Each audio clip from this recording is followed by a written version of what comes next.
ചിരിയും കരച്ചിലും ഒരിക്കലും തമ്മിൽ കണ്ടുമുട്ടാറില്ല എന്നൊരു ചൊല്ലുണ്ട്. ചിരിക്കുന്ന സമയത്ത് കരച്ചിൽ അടുക്കാറില്ല, കരയുന്ന സമയത്ത് ചിരിക്കും അടുക്കാൻ പറ്റാറില്ല. എന്നാൽ നമ്മുടെ ജീവിതത്തിൽ ഇടയ്ക്ക് ചിരിയും കരച്ചിലും കൂടി ഒന്നിച്ചു വരാറുണ്ട്. അതെപ്പോഴാണെന്ന് ചോദിച്ചാൽ, ദൈവം ചെയ്ത ഉപകാരങ്ങൾ ഓർക്കുമ്പോൾ നമ്മുടെ കണ്ണ് നിറയും. നമ്മുടെ വായിൽ പുതിയ പാട്ടും ഉണ്ട്, അപ്പോൾ തന്നെ നമ്മുടെ കണ്ണിൽ നിറയെ കണ്ണുനീരുമുണ്ട്. ഇങ്ങനൊരു അനുഭവം ചിരിയും കരച്ചിലും ഒരുപോലെ സമ്മേളിക്കുന്ന ഒരു സമയം നമ്മുടെ ജീവിതത്തിൽ കാണാറുണ്ട്. ദൈവം ചെയ്ത ഉപകാരങ്ങൾ ഓർക്കുമ്പോൾ, നടത്തിയ വിധങ്ങൾ ഓർക്കുമ്പോൾ, കണ്ണിനെ കണ്ണുനീരിൽ നിന്നും വിടുവിച്ചത് ഓർക്കുമ്പോൾ, കാലിനെ വീഴ്ചയിൽ നിന്ന് വിടുവിച്ചത് ഓർക്കുമ്പോൾ, പ്രാണനെ വലിയ മരണത്തിൽ നിന്ന് വിടുവിച്ചതെല്ലാം ഓർക്കുമ്പോൾ നമ്മൾ അറിയാതെ കരയും ചെയ്യും. അപ്പോൾ തന്നെ നമ്മുടെ ഉള്ളിൽ ഒരു വലിയ ചിരിയുണ്ട്. എൻ്റെ ദൈവം ഇത്ര നല്ലവനാണ്, വലിയ സന്തോഷം. മാത്രമല്ല, വർഷങ്ങളായിട്ട് കാത്തിരുന്നിട്ടും കിട്ടാത്ത കാര്യങ്ങൾ, അല്ലെങ്കിൽ നമ്മൾ ഒരിക്കലും ലഭിക്കില്ലെന്ന് വിചാരിച്ച പലതും പെട്ടെന്ന് ദൈവം നമ്മുടെ മുമ്പിൽ അത് നമുക്ക് തുറന്ന് അനുഗ്രഹമായി തരുമ്പോൾ ഉണ്ടാകുന്ന ഒരു ചിരി, അതൊരു വലിയ ചിരിയാണ്. DGS ദിനകരൻ തൻ്റെ ഒരു അനുഭവം പറയുന്നുണ്ട്. ഒരു 17 വയസ്സുള്ള ഒരു മോള് തനിക്കുണ്ടായിരുന്നു, പോൾ ദിനകരൻ കൂടാതെ, ഇവാഞ്ചലി. അപ്പോൾ ഈ മോള് ഭയങ്കര സ്നേഹമാണ്, ഈ അപ്പനെ പിരിയില്ല, അതുപോലെ സ്നേഹമാണ്. ഒരു ദിവസം DGS ദിനകരൻ ഒരു വഴിക്ക് പോകുമ്പോൾ അവരുടെ അംബാസഡർ കാറിൽ നിർബന്ധിച്ച് ഈ മോള് കയറി. എനിക്കും വരണമെന്ന് പറഞ്ഞ് അപ്പൻ്റെ അടുത്തിരിക്കണം. ആ പോകുന്ന വഴിയിലാണ് ഒരു ബസ്സുമായി കൂട്ടിയിടിച്ച് തൽക്ഷണം ഈ മോള് മരിക്കുന്നത്. നാളുകൾ DGS ദിനകരൻ കണ്ണുനീരിലായിരുന്നു, ഭയങ്കര കരച്ചിൽ. എൻ്റെ മോള് പോയല്ലോ, എൻ്റെ മോള് പോയല്ലോ. അത് അസാധാരണമായ ഒരു കരച്ചിലായി, താങ്ങാൻ കഴിയാത്തൊരു വേദനയായി. നാളുകൾ ആ വീടൊരു നിലവിളിയുടെ വീടായി മാറി. ആർക്കും അവരെ ആശ്വസിപ്പിക്കാൻ പോലും കഴിയാത്ത നിലയിൽ അവർ തേങ്ങി കരഞ്ഞു. എന്നാൽ ചില വർഷങ്ങൾ കഴിഞ്ഞപ്പോൾ പോൾ ദിനകരൻ കല്യാണം കഴിച്ച് ആ പെൺകുട്ടി വീട്ടിലോട്ട് വരുമ്പോൾ അതേപോലെ തന്നെ അവൾ ആദ്യം ചെയ്ത് അപ്പനെ അമ്മയുടെ അടുത്ത് ഓടി വന്ന് കെട്ടിപ്പിടിച്ച് മുത്തം കൊടുത്തു എന്നാണ് അദ്ദേഹം പറയുന്നത്. ആ പെൺകുട്ടിയുടെ പേരും ഇവാഞ്ചലിൻ എന്നായിരുന്നു. അദ്ദേഹത്തോട് DGS ദിനകരനോട് തന്നോടുള്ള ഇൻ്റർവ്യൂവിൽ ചോദിക്കുന്നുണ്ട്, ജീവിതത്തിൽ ഏറ്റവും സന്തോഷമുള്ള 2 കാര്യം പറയാമോ? അദ്ദേഹം പറഞ്ഞു, 1, അരുമയാന യേശുവിനെ, അതായത് എൻ്റെ സ്നേഹവാനായ യേശു കർത്താവിനെ നേരിട്ട് 3 മണിക്കൂർ കണ്ട് സംസാരിച്ചത്, അത് മറക്കാനാകാത്തൊരു സന്തോഷം.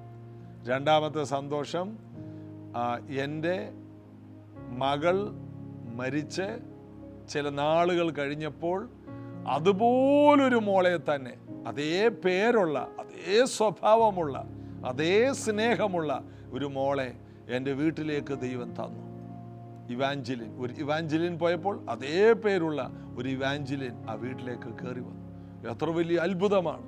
അതായത് സങ്കടവും ആനന്ദ കണ്ണുനീരും എല്ലാം ഒന്നിച്ച് ജീവിതത്തിലേക്ക് വരുന്ന നിമിഷമുണ്ട്. ചിരിയും കരച്ചിലും ഒരുപോലെ വരുന്ന അവസരങ്ങളുണ്ടാകും. ചിരിച്ചുകൊണ്ട് കരയുമ്പോൾ അതൊരു ഭയങ്കര രസമാണ്. മറ്റുള്ളവർ നമ്മോട് കാണിക്കുന്ന സ്നേഹത്തിൽ നമ്മൾ അങ്ങനെ ചെയ്യും. അതുകൊണ്ട് അങ്ങനെയുള്ള കണ്ണുനീർ, ചിരിയോട് ചേർന്ന ഒരു കണ്ണുനീർ നിങ്ങൾക്കുണ്ടാകട്ടെ എന്ന് ഞാൻ ആശംസിക്കുന്നു.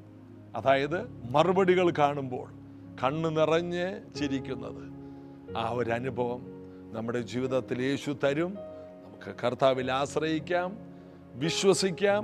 ഈ വർഷം പേരിട്ടിരിക്കുന്ന വാഗ്ദത്ത നിവർത്തികളുടെ വർഷമെന്നാണ്. നിങ്ങൾക്ക് അനേക പ്രാർത്ഥനകളുടെ മറുപടികൾ കാണാൻ കഴിയും. നിങ്ങളോട് ദൈവം സംസാരിച്ചതും എല്ലാറ്റിൻ്റെയും മറുപടികൾ നിങ്ങൾ കണ്ടിരിക്കും. നമുക്ക് ഒരുമിച്ച് വിശ്വസിക്കാം, ചേർന്ന് പാടി യേശു കർത്താവിനെ ആരാധിക്കാം.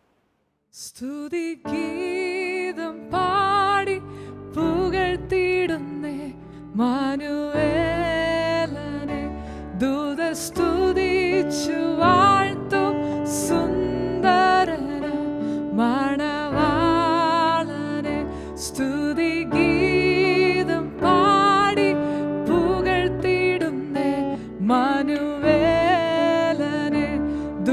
സ്തുതിച്ചു വാഴ്ത്തും സുന്ദരന മണവാളനെ.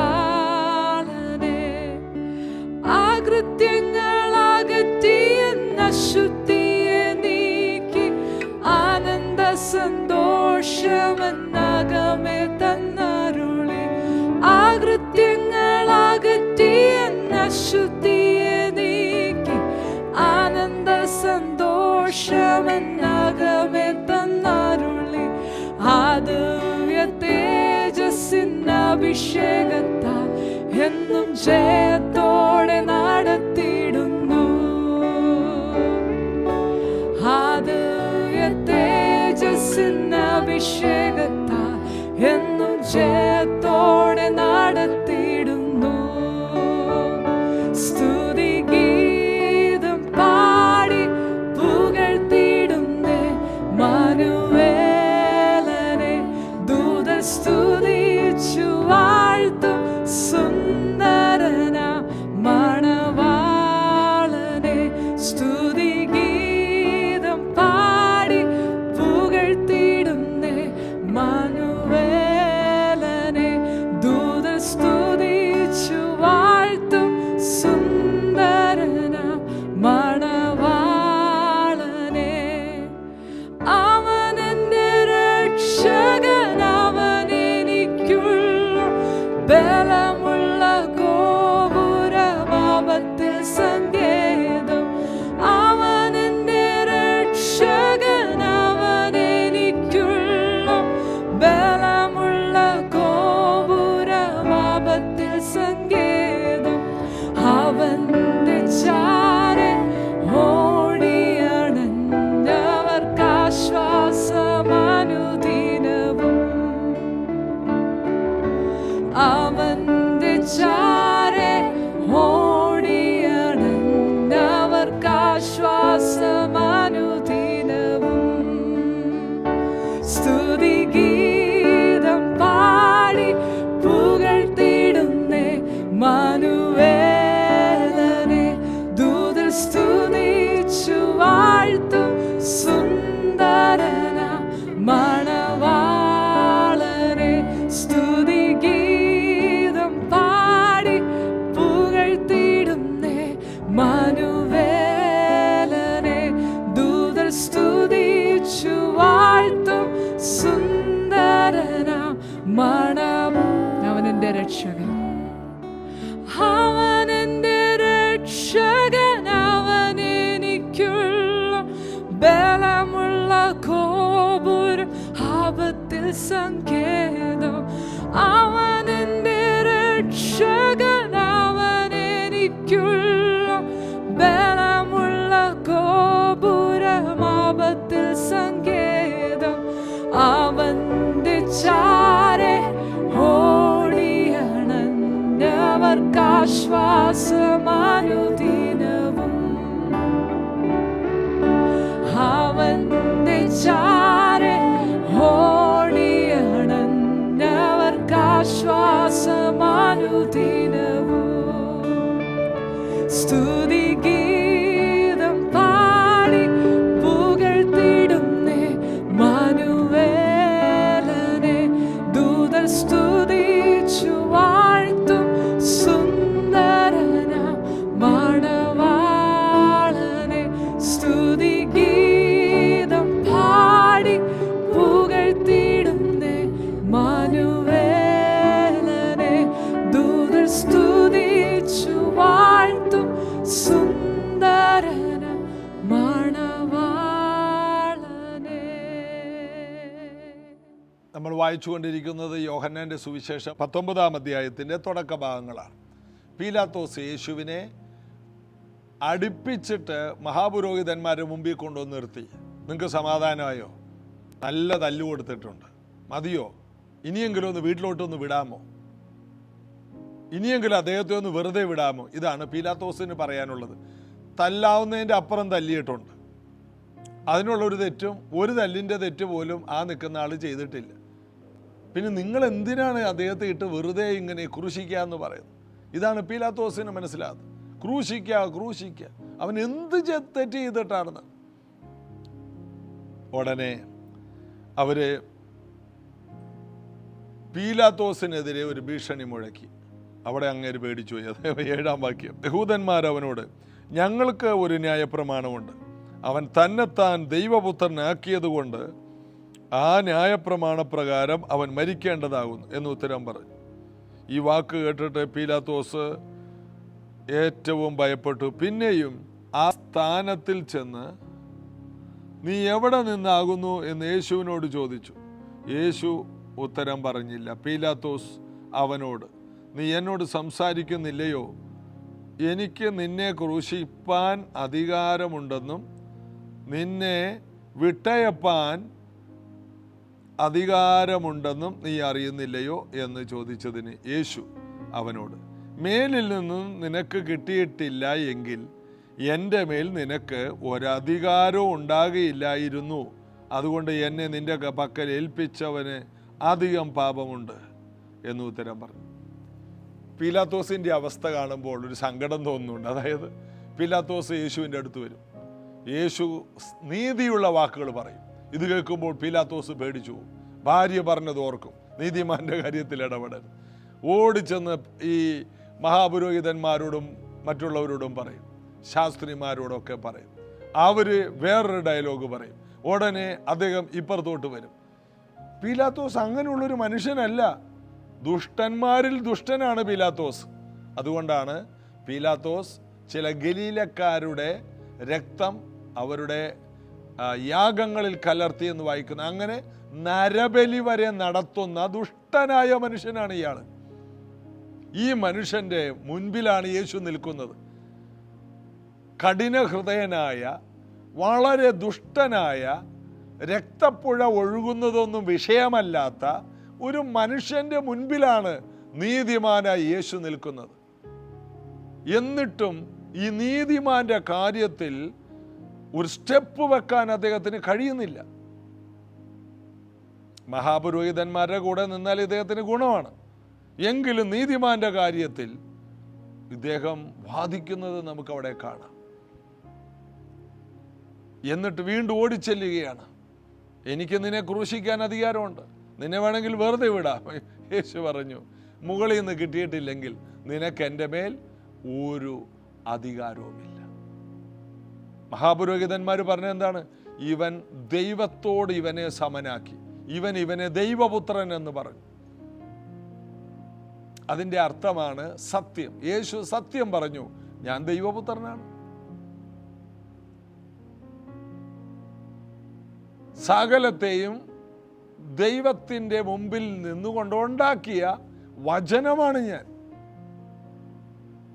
എൻ്റെ മുമ്പിൽ നിൽക്കുന്ന ഈ മഹാപുരോഹിതന്മാരെ ഉണ്ടാക്കിയവനാണ് ഞാൻ ദൈവപുത്രനാണ്. അപ്പോൾ സകലത്തെയും ഈ മഹാപുരോഹിതൻ ചവിട്ടിയിരിക്കുന്ന മണ്ണ് യേശു ഉണ്ടാക്കിയതാണ്. മഹാപുരോഹിതനെ നാവ് കൊടുത്തത്, തലച്ചോറ് ഉണ്ടാക്കിയത്, എല്ലാത്തിനും സകലത്തെയും അവൻ മുഖാന്തരം ഉളവാക്കിയെന്നാണ്. ആദിയിൽ വചനമുണ്ടായിരുന്നു, വചനം ദൈവത്തോടു കൂടെയാണ്, വചനം ദൈവമായിരുന്നു. സകലതും അവൻ മുഖാന്തിരം ഉളവായതൊന്നും അവനെ കൂടാതെ ഉളവായതല്ല. അതാണ് യോഹന്നാൻ സുവിശേഷം 1:1 തൊട്ട് വായിക്കുമ്പോൾ നമ്മൾ കാണും. അവനെ കൂടാതെ ഒന്നും ഉണ്ടായിട്ടില്ല. ഈ നിൽക്കുന്നവരെല്ലാം യേശു മുഖാന്തരം ഉണ്ടായതാണ്. പീലാത്തോസ് യേശുവിൽ നിന്ന്, യേശുവിൻ്റെ വാക്കിൽ നിന്ന് മനുഷ്യൻ ആയിട്ട് ഉണ്ടായി വന്നത്. യേശുവിനെ കൂടാതെ ഒന്നും ഉണ്ടായിട്ടില്ല. ആദാമ്, ഹൗവ ഇവർ വർദ്ധിച്ച് പെരുകിയതാണ് ഈ കാണുന്നത്.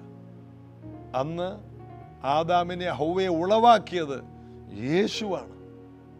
ആ വചനം, ഉളവാക്കുന്ന വചനം ജഡമായി തീർന്നു, കൃപയും സത്യവും നിറഞ്ഞവനായി നമ്മുടെ ഇടയിൽ പാർത്തു. എത്ര ഭയങ്കര അത്ഭുതം! വചനം ജഡമായി തീർന്നു, കൃപയും സത്യവും നിറഞ്ഞവനായി നമ്മുടെ ഇടയിൽ പാർത്തു. അപ്പോൾ ശക്തിയെ ഒരു വസ്തുവായി ഈ ഭൂമിയിലേക്ക് ദൈവം അയച്ചു. തന്നെത്താൻ താഴ്ത്തി വേഷത്തിൽ മനുഷ്യനായി ദാസരൂപമെടുത്തു എന്ന് ഒരു വസ്തുവാക്കി. എൻ്റെ പാസ്റ്റർ അദ്ദേഹം ഒരു ശാസ്ത്രജ്ഞനായതുകൊണ്ട് ഒരു ശാസ്ത്രീയമായ കാര്യം പറയും. ഈ ആൽബർട്ട് ഐൻസ്റ്റീൻ്റെ തിയറി E=mc². ഒരു വസ്തുവിനെ ശക്തിയാക്കി മാറ്റാൻ കഴിയും. അതുകൊണ്ടാണ് 20 ഗ്രാം വലിപ്പമുള്ള ഒരു പ്ലാറ്റിനം പീസിനെ ഏകദേശം 4000 ഡിഗ്രി സെൻറ്റിഗ്രേഡ് ചൂടിൽ വിഘടിപ്പിക്കുമ്പോൾ ബോംബായിട്ടത് മാറുന്നു എന്ന് പറയുന്നു. ഒരു വസ്തുവിനെ ശക്തിയാക്കി മാറ്റാൻ കഴിയും. ആറ്റത്തെ വിഘടിപ്പിക്കുമ്പോഴാണ് അത് ശക്തിയായി മാറുന്നത്.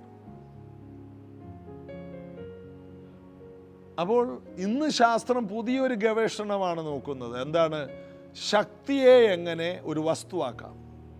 ഇപ്പോൾ സൂര്യൻ്റെ എനർജിയെ നമ്മൾ കറണ്ടായിട്ട് കൺവേർട്ട് ചെയ്യുന്നുണ്ടല്ലോ. ഇപ്പോൾ എല്ലാ വീടുകളിലും സോളാർ സിസ്റ്റം കൊണ്ടുവന്ന് വെച്ചിട്ടുണ്ട്. ഗവൺമെൻറ് അതിനെ പ്രോത്സാഹിപ്പിക്കുന്നു. ശക്തിയെ, ആ എനർജിയെ വീടുകൾക്ക് വേണ്ടി എടുക്കാനായിട്ട് അവർ പഠിച്ചു. ഇനിയൊരു വസ്തുവാക്കാൻ കഴിയുമോ ശക്തിയെ? mc² E. ഒരു ശക്തിയെ വസ്തുവാക്കി മാറ്റണം. അത് ദൈവം 2000 വർഷങ്ങൾക്ക് മുമ്പ് ചെയ്തു. എന്താണ്? പ്രപഞ്ചത്തിൻ്റെ ശക്തി എന്ന് പറയുന്നത് വചനമാണ്. ആ വചനം ഒരു മനുഷ്യരൂപമായിട്ട് ഒരു കന്യകയിലൂടെ പുറത്തു വന്നു. രാജാവായിട്ടാണ് അവൻ പിറന്നു വീണത്. അത് ഈ കുറഞ്ഞൊരു പരിപാടിയില്ല വചനത്തിന്. ആരുടെ രാജാവ്? യഹൂദന്മാരുടെ മാത്രമാണോ? സകല ലോകത്തിൻ്റെ രാജാവായി തന്നെയാണ് യേശു പറഞ്ഞത്. ജീവിച്ചത് ദരിദ്രനായിട്ടാണെങ്കിലും പിറന്നത് രാജാവായിട്ടാണ്. അതുകൊണ്ടാണ് നക്ഷത്രം കണ്ടുവന്ന വിദ്വാൻമാര് യഹൂദന്മാരുടെ രാജാവായി പിറന്നവൻ എവിടെ? ഞങ്ങൾ അവൻ്റെ നക്ഷത്രം കണ്ട് അവനെ നമസ്കരിക്കാൻ വന്നിരിക്കുകയാണ്. അവിടെ വായിക്കുന്നു, ഹേരോദാവും യെരുശലേമും ഭ്രമിച്ചു പോയെന്ന്. യെരുശലേം സന്തോഷിക്കണമായിരുന്നു. എന്താണ്? ബേത്ലഹേമേ, നീ ഒട്ടും ചെറുതല്ല, നിന്നെ മേയ്പ്പാനുള്ള തലവൻ നിന്നിൽ നിന്ന് പുറപ്പെട്ടു വരും. അപ്പോൾ യഹൂദ നഗരങ്ങളിൽ ബേത്ലഹേമിന് മാന്യതയുണ്ടായത് ഈ തലവൻ നിന്നിൽ നിന്ന് പുറപ്പെട്ടു വന്നാണ്. ബേത്ലഹേമിൽ യേശു ജനിച്ചതുകൊണ്ട് ബേത്ലഹേം ഒരു മാന്യതയുള്ള സ്ഥലമായി മാറി. ഒരു സ്ഥലത്തിൻ്റെ മാന്യത. യേശു വന്ന് പിറന്നാൽ, അപ്പോൾ യേശു എവിടെയെങ്കിലും പിറന്നാൽ അവിടെ മാന്യതയുണ്ടാകും. ആ കർത്താവാണ് ഇവരുടെ എല്ലാം മുമ്പിൽ നിൽക്കുന്നത്. അവൻ സ്വന്തത്തിലേക്ക് വന്നു, സ്വന്തമായവർ അവനെ കൈക്കൊണ്ട്. യേശു പറഞ്ഞു, ഞാൻ ദൈവപുത്രനാണ്. അല്ലെന്നൊന്നും പറഞ്ഞില്ല. ഞാൻ അങ്ങനെയൊന്നും അല്ല പറഞ്ഞത്, ഞാൻ ഉദ്ദേശിച്ചത് അങ്ങനെയല്ല, ഇതൊന്നും യേശു പറഞ്ഞില്ല. ഈ മന്ദിരം പൊളിപ്പിൻ, 3 ദിവസം കൊണ്ട് ഞാൻ പണിയും. ആൾക്കാർ തെറ്റായിട്ട് വ്യാഖ്യാനിച്ചു. യേശു പറഞ്ഞു, അത് ഞാൻ ആ അർത്ഥത്തിലല്ല ഉദ്ദേശിച്ചത്, മൂലഭാഷയിൽ ഇങ്ങനെയാണ്, അങ്ങനെയൊന്നും പറഞ്ഞില്ല. യേശു പറഞ്ഞു, ഞാൻ പറഞ്ഞു. എന്തു പറഞ്ഞു? ഈ മന്ദിരം പൊളിപ്പിൻ, 3 ദിവസം കൊണ്ട് പണിയും. ഈ ശരീരം എന്ന മന്ദിരം, ദേവാലയം 46 സംവത്സരം കൊണ്ട് പണിത ദേവാലയം പൊളിക്കുമെന്നൊന്നും യേശു പറഞ്ഞു. യേശു അതിനെ ന്യായീകരിച്ചില്ല. ഞാൻ ദേവാലയത്തെക്കുറിച്ച് അല്ലെന്നൊന്നും പറഞ്ഞില്ല. ഇവന്മാർക്ക് യേശുവിനെ പിടിക്കാൻ യേശു തന്നെ ഒരു വകയുണ്ടാക്കി കൊടുത്താണ്. യേശു പറഞ്ഞു, ഞാൻ ജീവൻ്റെ അപ്പമാണ്, നിങ്ങൾ എൻ്റെ മാംസം തിന്നണം. ഇത് കേട്ട് കുറേ പേര് പോയി. യേശു പോകുന്നവരെ കുറിച്ച് ഒന്നും ഭാരപ്പെട്ടില്ല. നമ്മളാണ് നെഞ്ചത്തടിക്കും. പോകുന്നവർ പോകട്ടെ, യേശുവിനെ അറിയാം. എൻ്റെ പിതാവ് ആകർഷിച്ച് കൊണ്ടുവന്നവരെ എൻ്റെ കൂടെ നിൽക്കൂ. യേശുവിന് ഭയമേ ഇല്ല. ഞാൻ ജീവൻ്റെ അപ്പമാണ്, എൻ്റെ മാംസം നിങ്ങൾ തിന്നണം, എൻ്റെ രക്തം കുടിക്കണം. അയ്യോ, ഇത് എങ്ങനെയാണ് ഇവൻ്റെ അപ്പം, ഇവൻ്റെ ശരീരം മാംസം തിന്നാൻ, ഇവൻ്റെ രക്തം കുടിക്കാൻ നമുക്ക് പറ്റില്ല, ഇത് കഠിന വാക്കാണെന്നും പറഞ്ഞ് ശിഷ്യന്മാർ പോയി കളഞ്ഞെന്നാണ്. യേശു ഉടനെ ചോദിച്ചു, നിങ്ങൾക്കും പോകാൻ മനസ്സുണ്ടോ? അപ്പോൾ പത്രോസ് പറഞ്ഞു, കർത്താവ്, ഞങ്ങൾ എവിടെ പോകാനാണ്? നിത്യജീവൻ്റെ മൊഴികൾ നിന്റെ പക്കലാണ്. നിത്യജീവൻ്റെ മൊഴികൾ. അപ്പോഴും യേശു പറഞ്ഞു, നിങ്ങൾ 12 പേരില്ലേ, അതിന് ഒരുത്തൻ പിശാചാണെന്ന് പറഞ്ഞു. എന്നാൽ ഇന്നയാൾ പിശാചാണെന്ന് പറഞ്ഞാൽ ബാക്കി 11 പേർക്ക് ആശ്വസിക്കാം. ഒരുത്തൻ പിശാചാണ്. 12 പേരെയും മനസ്സ് മടിപ്പിച്ച് കളഞ്ഞു കർത്താവ്. കാരണം കർത്താവിന് പേടിയൊന്നുമില്ല. നിൽക്കാനുള്ളത് നിൽക്കും, പോകാനുള്ളവൻ പോകും. ആരെ സോപ്പിടേണ്ട ആവശ്യം കർത്താവിനില്ല. കർത്താവ് സത്യത്തിന് വേണ്ടി വന്നവനാണ്. യേശുവിൻ്റെ ആ വ്യക്തിത്വമാണ് നമ്മെ ധൈര്യപ്പെടുത്തുന്നത്. നമ്മുടെ പ്രതിസന്ധികളിൽ എല്ലാവരും നമ്മളെ വിട്ട് പോകാൻ പോകുമ്പോൾ പോകുന്നൊരു പൊയ്ക്കോ എന്ന് പറയാനുള്ള തൻ്റെ ഇടം യേശുവിൽ നിൽക്കുമ്പോൾ നമുക്ക് തോന്നും. ആരും പേടിക്കില്ല, നമ്മുടെ കൂടെ നിൽക്കാനുള്ളവരൊക്കെ നമ്മുടെ കൂടെ ഉണ്ടാവും. എന്നിട്ട് ഇന്നും ദൈവസഭ വളരുകയല്ല. യേശു പറഞ്ഞു, ഞാൻ എൻ്റെ സഭയെ പണിയും. ആരും കൂടെ നിന്നില്ലെങ്കിലും, ആരെല്ലാം വിട്ടുപോയാൽ പാതാള ഗോപുരം ജയിക്കാത്തൊരു സഭ ഭൂമിയിൽ എഴുന്നേറ്റ് വരും. അതാണ് ഇന്ന് ലോകം മുഴുവനും സഭകൾ, ലക്ഷങ്ങൾ കൂടുന്ന സഭകൾ ഒക്കെ എഴുന്നേറ്റ് വരുന്നു. കർത്താവ് പറഞ്ഞ വാക്കാണ് അവർ ഏറ്റുപിടിച്ച്. എന്താണ് അവൻ? ദൈവപുത്രൻ എന്ന് പറഞ്ഞു. അതുകൊണ്ട് അവനെ ക്രൂശിക്കണം. പിന്നീട് നമ്മൾ വായിക്കുമ്പോൾ 11-ാം വാക്യത്തിൽ ആണ് നമ്മളത് മുകളിൽ നിന്ന് കിട്ടിയിട്ടില്ല നിനക്ക് എൻ്റെ മേൽ ഒരധികാരവും ഇല്ല എന്ന് യേശു പറഞ്ഞു. പീലാത്തോസ് പറഞ്ഞു, നിന്നെ വിട്ടയക്കാൻ എനിക്ക് അധികാരമുണ്ട്, നിന്നെ ക്രൂശിക്കാൻ എനിക്ക് അധികാരമുണ്ട്. എന്നാൽ യേശു പറഞ്ഞു, മുകളിൽ നിന്ന് കിട്ടിയിട്ടില്ലെങ്കിൽ നിനക്കെന്നെ തൊടാൻ പോലും കഴിയില്ല. ഇവിടെ അപ്പോസ്തല പ്രവൃത്തി 2:22 മുതൽ വായിക്കുമ്പോൾ, ഇസ്രായേൽ പുരുഷന്മാരെ ഈ വചനം കേട്ടുകൊള്ളുവിൻ. പത്രോസിന്റെ 1-ാമത്തെ പ്രസംഗമാണ് പെന്തക്കോസ്ത് നാളിൽ. നിങ്ങൾ തന്നെ അറിയും പോലെ ദൈവം അവനെ കൊണ്ട് നിങ്ങളുടെ നടുവിൽ ചെയ്യിച്ച ശക്തികളും അത്ഭുതങ്ങളും അടയാളങ്ങളും കൊണ്ട് ദൈവം നിങ്ങൾക്ക് കാണിച്ചു തന്ന പുരുഷനായി നസറേയനായ യേശുവിനെ ദൈവം തന്റെ സ്ഥിരനിർണയത്താലും മുന്നറിവിനാലും ഏൽപ്പിച്ചിട്ട് നിങ്ങൾ അവനെ അധർമ്മികളുടെ കൈകളാൽ തറപ്പിച്ചു കൊന്നു. ദൈവമോ മരണപാശങ്ങളെ അഴിച്ചിട്ട് അവനെ ഉയർത്തെഴുന്നേൽപ്പിച്ചു. മരണം അവനെ പിടിച്ചു വയ്ക്കുന്നത് അസാധ്യമാണ്. ദൈവത്തിൻ്റെ മുന്നറിവിനാൽ, സ്ഥിരനിർണയത്താൽ. ദൈവം അറിയാതെ ഒന്നുമല്ല ഇത് സംഭവിക്കുന്നത്. ദൈവത്തിൻ്റെ മുന്നറിവിനാലും സ്ഥിരനിർണയത്താലുമാണ് ഈ ക്രൂശീകരണം നടക്കുന്നത്. ആയിരക്കണക്കിന് വർഷങ്ങളായി ദൈവം ഇത് സംഭവിക്കാൻ കാത്തിരിക്കുകയായിരുന്നു. മാനവജാതിയുടെ വീണ്ടെടുപ്പ്. മഹാപുരോഹിതന്മാരും കൂടെയുള്ളവരെല്ലാം കൂക്കിട്ട് നിലവിളിച്ച് അലറി യേശുവിനെ ക്രൂശിക്കാന്ന് ഉറക്കെ പറയുമ്പോൾ അത് ദൈവത്തിൻ്റെ ഒരു പ്രോഗ്രാമായിരുന്നു. ഇന്ന് ജീസസ് എവരിഡേ ഇങ്ങനെ നടക്കാൻ കാരണം അത് ദൈവത്തിൻ്റെ ഒരു പ്രോഗ്രാം അന്ന് കാൽവരി ക്രൂശിൽ നടന്നതുകൊണ്ട്. അതുകൊണ്ട് നാം നന്ദിയുള്ളവരാകണം. കർത്താവിൻ്റെ ആ ധൈര്യവും തീരുമാനശേഷിയും ദൈവത്തോടുള്ള ഭക്തിയും ആ സത്യസന്ധതയും എല്ലാം ആ ക്രൂശിലേക്ക് യേശുവിനെ നയിച്ചു. മരണത്തിന് അവനെ പിടിച്ചു വെക്കാൻ കഴിഞ്ഞില്ല. എത്ര വലിയ വാക്കാണത്! മരണത്തിന് അവനെ പിടിച്ചു വെക്കാൻ അസാധ്യമായിരുന്നു. ഇതുപോലെ നമ്മെ പിടിച്ചു വെക്കാൻ ഒരു ശക്തിക്കും കഴിയില്ല. ദൂതന്മാർ കല്ലറയിൽ ഇരുന്നു കൊണ്ട് പറഞ്ഞു, അവനിവിടെയില്ല, അവൻ ഉയർത്തെഴുന്നേറ്റ് എന്ന് പറഞ്ഞ പോലെ നിന്നെ ആരെവിടെ ഒതുക്കാൻ നോക്കി നീ അവിടെ ഇല്ല എന്ന് പറയുന്ന ഒരത്ഭുതമായി ഇനിയുള്ള നാളുകളിൽ യേശുവിൽ വിശ്വസിക്കുന്ന നീ ആമേ ഈ സാക്ഷ്യം പറയും. ഇപ്പോൾ ഞാൻ രോഗക്കിടക്കയിലില്ല, ഞാൻ പുറത്തു വന്നു, കാരണം യേശു എന്നെ സൗഖ്യമാക്കി. ഇപ്പോൾ ഞാൻ ജയിലിലല്ല, ഞാൻ കേസിലല്ല, ഞാൻ ജപ്തിയിലല്ല, ഞാൻ അവിടുന്ന് പുറത്തു വന്നു. ഇന്ന് നിങ്ങൾ ആയിരിക്കുന്ന ചില കുരുക്കുകളുണ്ടല്ലോ, ആ കുരുക്ക മരണപാശങ്ങൾ, അതിൽ നിന്നെല്ലാം നിങ്ങളും യേശുവിൽ വിശ്വസിച്ചാൽ നിങ്ങളും ഞാനും വേഗത്തിൽ പുറത്തു വരും. വിശ്വസിക്കുക. കർത്താവിൻ്റെ കാൽവരി ക്രൂശിലെ യാഗത്തിലെ ആ ശക്തിയിൽ ആശ്രയിക്കുക. യേശുവിൻ്റെ പദ്ധതിയിൽ ആശ്രയിക്കുക. പിതാവിൻ്റെ മുൻ നിർണയത്തിൽ ആശ്രയിക്കുക. പ്രാർത്ഥിക്കാം. യേശു കർത്താവേ, നന്ദി. കാൽവരി കൊലമരത്തിൽ ഞങ്ങൾക്ക് വേണ്ടി തൂങ്ങിയവനെ, സകലത് നിവർത്തിയായെന്ന് ഉറക്കെ നിലവിളിച്ച് പ്രാണനെ വിട്ടവനെ, അങ്ങയുടെ വചനത്തിൽ ഞങ്ങൾ വിശ്വസിക്കുന്നു. മരണപാശങ്ങളെ അഴിച്ച് പിതാവാം ദൈവം ഉയർപ്പിച്ച് മഹിമയുടെ വലത്തുഭാഗത്ത് ഞങ്ങൾക്ക് വേണ്ടിയിരുന്ന് മധ്യസ്ഥത അണക്കുന്ന യേശുവിൻ്റെ സന്നിധിയിൽ ഞങ്ങളെ സമർപ്പിക്കും. ഇത് കേൾക്കുന്ന ഓരോ വ്യക്തികളും വിടുതൽ പ്രാപിക്കട്ടെ. ഇത് കേൾക്കുന്ന ഓരോ വ്യക്തികളും സൗഖ്യം പ്രാപിക്കട്ടെ. ഇത് കേൾക്കുന്ന ഓരോ വ്യക്തികളും സമാധാനം പ്രാപിക്കട്ടെ. ഇത് കേൾക്കുന്ന ഓരോ വ്യക്തികളും സൗഖ്യമാകട്ടെ. ഇത് കേൾക്കുന്നവരുടെ ജീവിതത്തിൽ അസാധാരണമായ ദൈവകൃപ ജീവജല നദി പോലെ ഒഴുകട്ടെ. പരിശുദ്ധാത്മാവിനെ പ്രാപിച്ച ഒരു സമൂഹം ഈ കേൾക്കുന്നവരിൽ നിന്ന് എഴുന്നേറ്റ് വന്ന് പാതാള ഗോപുരം ജയിക്കാത്ത അതിശക്തമായ സഭയായി നിലകൊള്ളട്ടെ. ഇവരെ പ്രാർത്ഥിച്ച് അനുഗ്രഹിക്കും. ഏതെല്ലാം രാജ്യങ്ങളിൽ, ഏതെല്ലാം ഭവനങ്ങളിലിരുന്ന് കേൾക്കുന്നുവോ ആ വീടുകൾക്കും അവരുടെ ജോലിക്കും അവരുടെ കുടുംബത്തിനും ഇന്ന് ഒരു അനുഗ്രഹം ഉണ്ടായി വരട്ടെ, യേശുവിൻ നാമത്തിൽ. ആമേൻ. കർത്താവ് നിങ്ങളെ സഹായിക്കും. ഈ പ്രാർത്ഥന മുടങ്ങാതെ കാണുന്നവരുണ്ട്, പ്രത്യേകം നന്ദിയുണ്ട്. നമ്മളൊരു കുടുംബമാണ്. നിങ്ങളെ ഓർത്ത് പ്രാർത്ഥിക്കാൻ ആഗ്രഹിക്കുന്നു.